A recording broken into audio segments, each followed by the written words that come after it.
Assalamualaikum warahmatullahi wabarakatuh. Selamat pagi buat teman-teman semua. Kita makan ayam hari ini. Ini hasil peternakan satu indukan.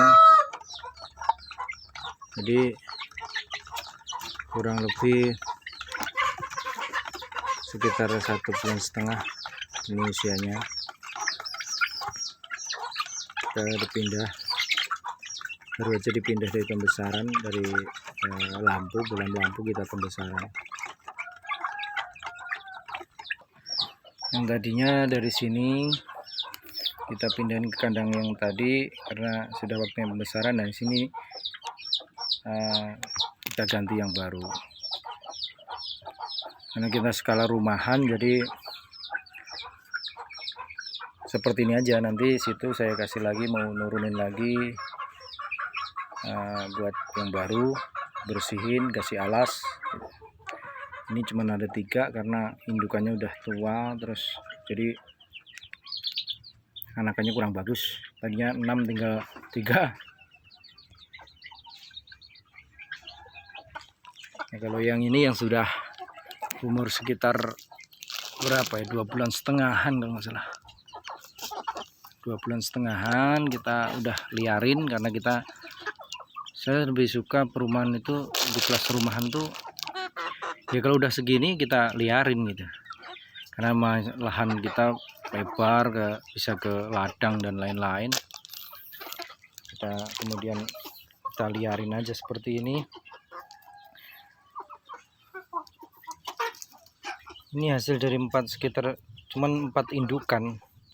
Jadi 4 indukan menghasilkan seperti ini. Kemudian kita ini lagi,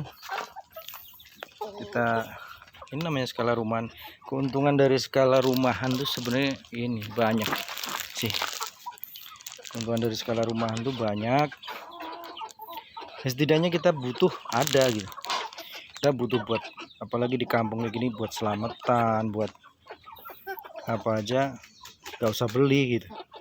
Itu aja intinya.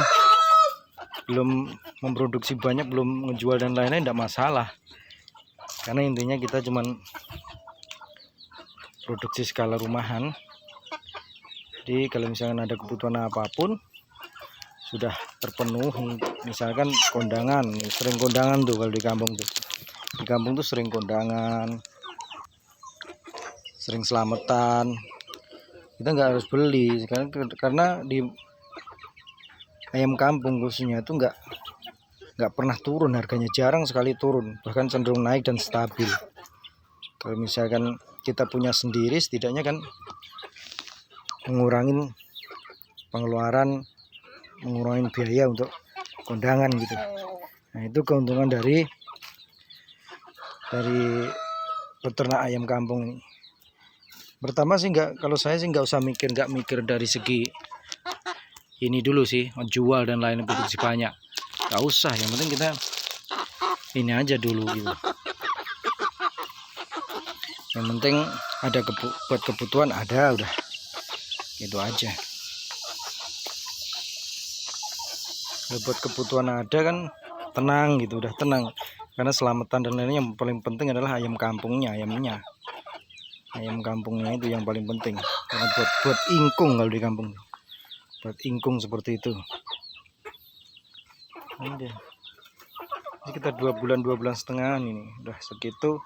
Dan pakan kita nggak cenderung ke pur. Saya coba melakukan pur itu sekitar 1 bulan, habis itu dikurangin sedikit-sedikit, kita tambahin makanan lain, purnya dikurangin sedikit-sedikit gitu, termasuk diperbanyak katul dan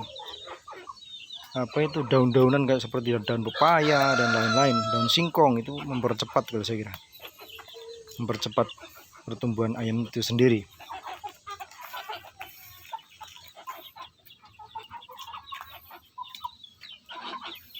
Nah, gitu.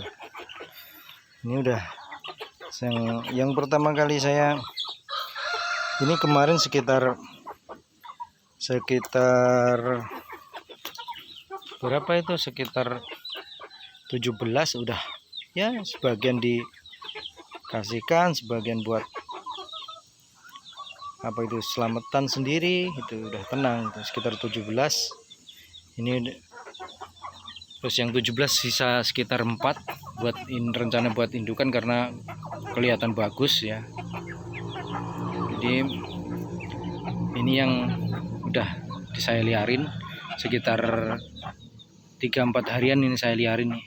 Tadinya dari pembesaran terus saya liarin. Tenang sih kalau udah punya ayam itu skala rumahan tuh ya mari bareng-bareng gitu. Yang berminat gitu kan, nggak usah oh nanti pengeluarannya banyak, enggak. Terutama kalau di kampung tuh pengeluarannya sangat minim. Kalau di kota mungkin, kalau di kota itu memang mungkin ini pengeluarannya banyak karena apa-apa beli. Kalau di kampung enggak, kalau udah diliarin ke ladang udah tenang gitu. Terus itu diliarin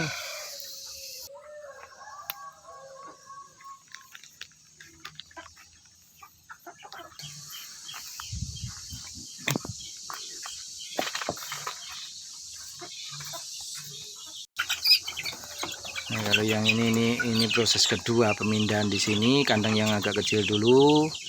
Nanti kalau udah dia agak besar baru saya pindahin ke kandang yang besar tadi gitu. Nah, udah kandang yang besar. Terus ini kandang kedua. Nanti kalau udah ini sekitar 1 bulanan saya pindah lagi. Maksudnya di kandang ini ya, bukan usianya. Di kandang ini sekitar 1 bulan saya pindahin ke yang lebih besar tadi. Nah, saya habis lebih besar 1 bulan juga saya lepas liarkan seperti itu.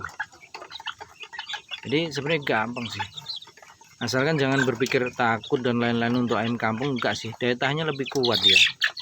Terus nggak usah mikir untuk produksi banyak itu, jangan dulu lah. Kita nggak tahu kalau urusan produksi banyak, nanti urusan rezeki itu. Yang penting di saat ada kebutuhan, terutama kondangan, terutama selamatan, itu ada untuk yang disembelih gitu, buat pribadi dulu karena skala rumahan. Kecuali ya memang skala pabrikan besar ya gak apa-apa gitu. Nah terus kalau kita misalkan mepet kebutuhan uang nih, ada yang udah gede ya, tinggal diambil 1, 2, 3 atau berapa. Udah misalkan dari kita ambil gocap aja misalkan 50, 1 kilo up 50 misalkan, udah 150 buat kebutuhan bisa itu gitu. Yang kelihatan kecil kalau punya 10 biji aja dan dia 1 kilo up, 1 kilo up sampai 1,5 kilo, itu udah di sini 55, 60 udah kelihatan uang 500 misalkan kayak gitu sih kalau bukan kebutuhan ini. Dan nggak ribet, kita bisa sambil santai makan pagi sama sore aja gitu, nggak ribet. Tapi buat kebutuhan ada gitu, dan nggak usah mikirin misalkan ada yang mati nih, nggak usah nyesel gini, waduh udah segini gede mati, nggak usah. Ya biasa aja, kalau memang misalkan mati ya kita udah perlakukan sebaik mungkin. Ternyata mati ya enggak apa-apa gitu, belum rezeki aja gitu contohnya kan. Jadi mari sama-sama kita menemukan cara menghidupi ayam itu gitu. Setiap peternak pasti beda sih, menurut saya pasti beda, dan kita juga ambil ilmunya juga. Mungkin dengan prinsip yang ini bagus, yang itu bagus gitu, kita ambil ilmunya aja gitu. Nanti akan ketemu sendiri titiknya yang dimana nih gitu. Kalau udah ngelihat seperti ini hiburan juga sih, kita jadi seneng di samping rumah ya, meskipun ala kadarnya tapi kita punya ayam gitu, seneng pagi hari ngasih makan ayam, nanti sore hari kasih makan ayam, kita seneng banget gitu. Apalagi kalau udah mulai diliarin begini, seneng banget. Dari kandang pembesaran kemarin baru sekitar 3-4 hari nih diliarin. Jadi yang semangat teman-teman kalau mau peternak ayam kampung skala rumahan ya jalanin aja gitu, nanti ketemu sendiri harus gimana, ini obatnya apa. Kalau saya terus terang nggak menggunakan obat kimia apapun, Saya cuma menggunakan herbal. Kalau misalkan minum ya kasih kunyit, kasih jahe kayak gitu aja udah. Kasih apa itu namanya, kencur, udah kayak gitu. Ya kan alhamdulillah kalau kencur itu ya, kencur diparutin jahe, saya pernah menyembuhkan dari, ya kita nggak tahu tuh, pokoknya yang jelas ciri-cirinya flu burung. Ciri-cirinya flu burung. Ciri-cirinya flu burung, tapi alhamdulillah dengan kencur dan jahe saya parut, saya minumin, saya olesin ke seluruh tubuh dia. Yang tadinya nggak bisa berdiri jadi berdiri. Ya nggak tahu itu flu burung apa virus lain, nggak tahu. Yang jelas saya sering sekali menyembuhkan ayam sakit yang sudah nggak bisa berdiri, bahkan kepalanya sudah ditaruh, itu alhamdulillah sembuh kembali dengan kencur, jahe, itu sama bawang putih. Itu aja sih. Tapi saya olesin ke seluruh tubuh, bukan hanya terutama di bawah ketiak-ketiaknya sayap itu. Tuh, seperti itu. Oke, terima kasih teman-teman. Terima kasih teman-teman yang sudah menonton video ini. Semoga bermanfaat. Dan mari sama-sama kita belajar untuk peternak ayam kampung. Saling sharing di kolom komentar kalau misalkan ada masukan. Terima kasih banyak, dan jika video ini bermanfaat silahkan di subscribe, di like dan di share. Terima kasih banyak. Assalamualaikum warahmatullahi wabarakatuh.